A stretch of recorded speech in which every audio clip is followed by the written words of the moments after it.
The Old Man and the Sea, Part 31.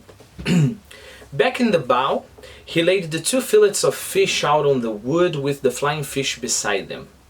After that, he settled the line across his shoulders in a new place and held it again with his left hand resting on the gunwale. Then he leaned over the side and watched the flying fish in the water, noting the speed of the water against his hand.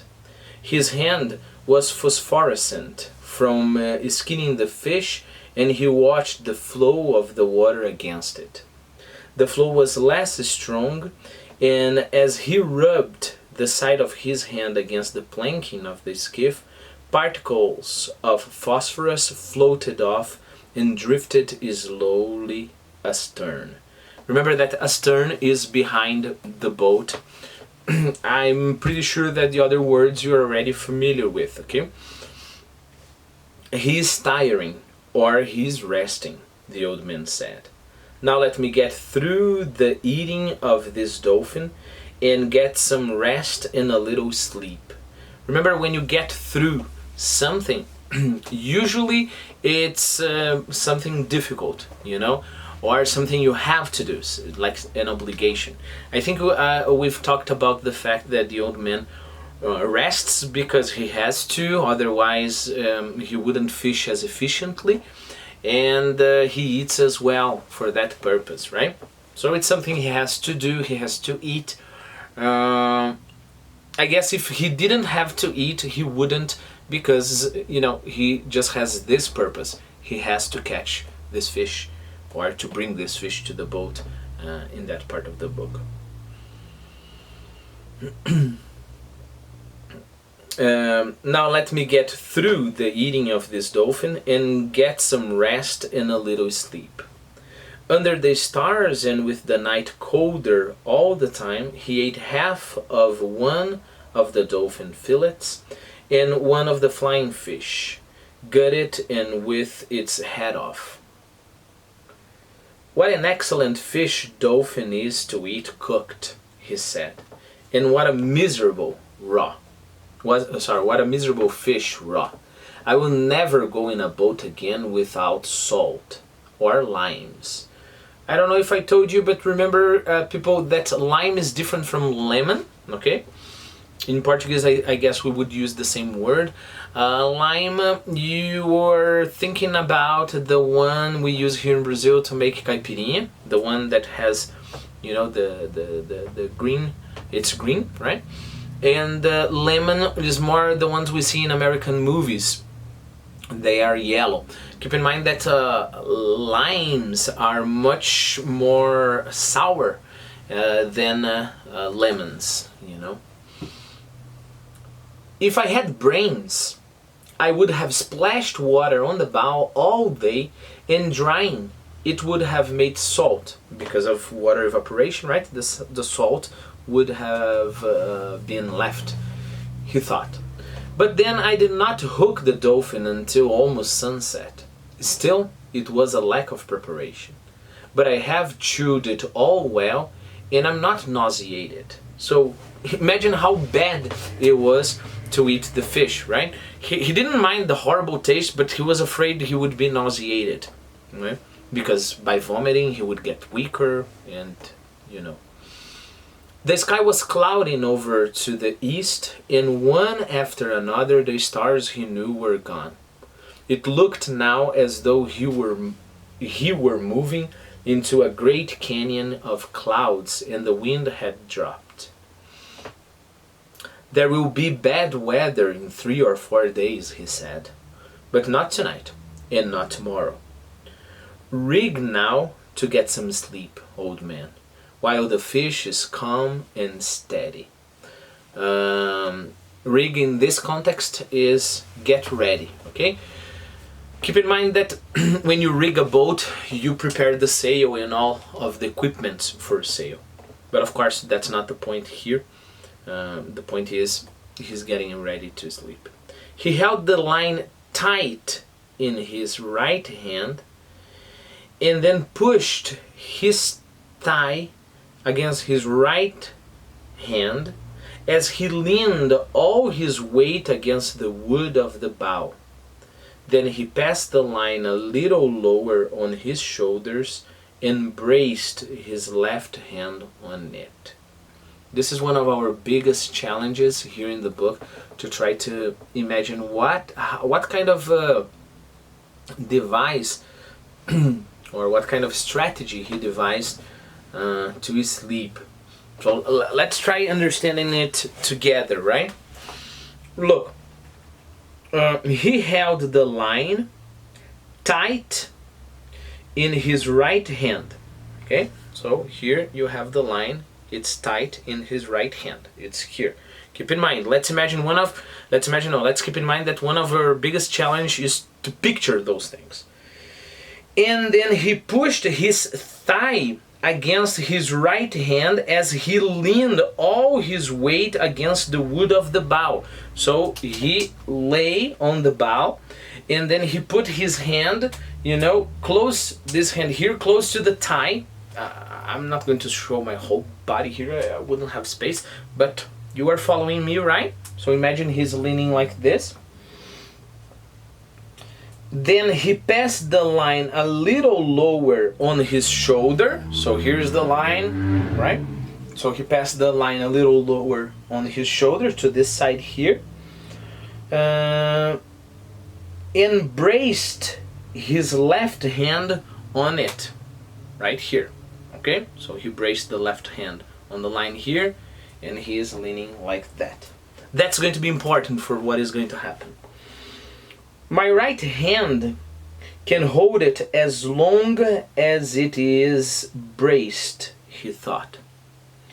If it relaxes in sleep, my left hand will wake me as the line goes out. Because his right hand, remember, is holding all the strain of the fish. The fish is pulling the boat, and his right hand is taking the strain.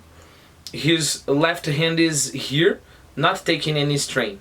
Now imagine, if he sleeps, if he falls asleep, he's going to relax this hand. And then, if he hadn't devised what he devised, the line would just start running out, right? But as this hand relaxes, this hand will be pulled, because this hand is braced in the line, and he will be woken up by this hand here, by his left hand. If it relaxes in sleep, my hand will wake me as the line goes out. It is hard on the right hand, but he is used to punishment. Even if I sleep 20 minutes or half an hour, it is good. He lay forward, cramping himself against the line with all of his body. Picture it, okay? Putting all his weight on his right hand, and he was asleep. He did not dream of the lions, but instead of a vast school of porpoise. Okay? Porpoise is an animal similar to a dolphin. You have a picture in our Quizlet. So he did not dream of lions, but instead of a vast school of porpoise that stretched for 8 or 10 miles, and it was in the time of their mating, when they're reproducing.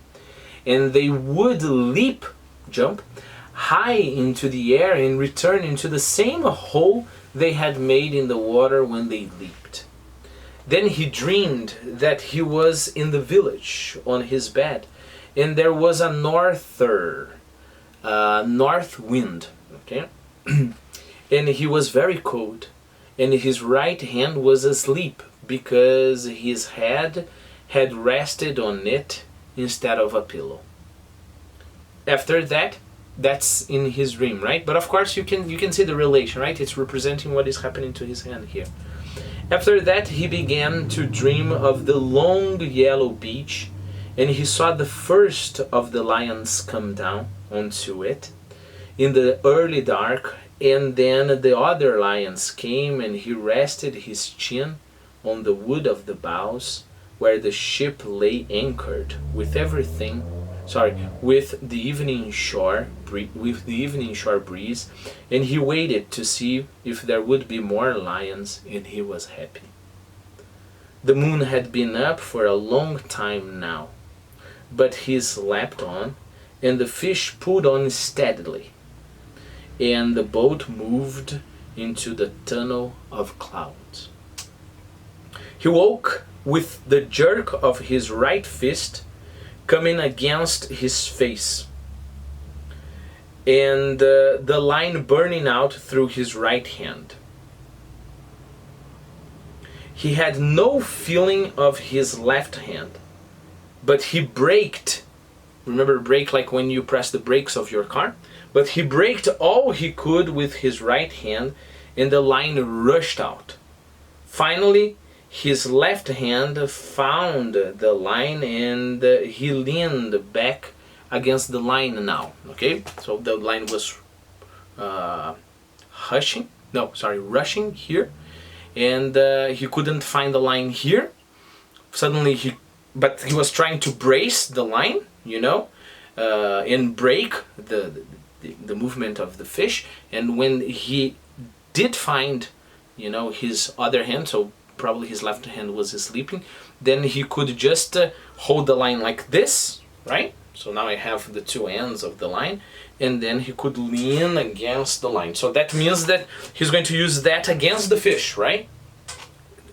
Imagine, he doesn't need just to use the strength of his hand, he can use the strength of his whole body against the advancement of the fish. About the line, it burned his back, because the line was just rushing out. The line, and now it burned his back and his left hand, and his left hand was taking all the strain and cutting badly. He looked back at the coils of line, and they were feeding smoothly. What is feeding smoothly? When you feed, you give food, right? And smoothly is not roughly.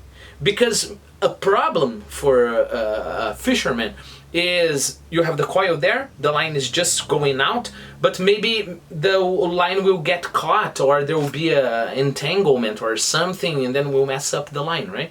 If that happened, he would have to stop the advancement of the rope 100% and deal with the thing. But at least in that aspect, everything was fine. He had organized the coil very well, so the coils were feeding very smoothly.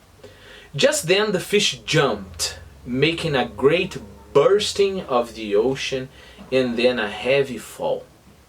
Then he jumped again and again, and the boat was going fast. Although line was still racing out, the old man was raising the strain to breaking point, and raising it to breaking point again and again. Okay. Of course, he would try to break the fish as much as he could, but when he saw that the line could, snap, he would give some line and then raise to breaking point again, give some line. He had been pulled down tight onto the bow. He had been pulled down tight onto the bow, and his face was in the cut slice of dolphin, and he could not move. Try to imagine, picture that, right?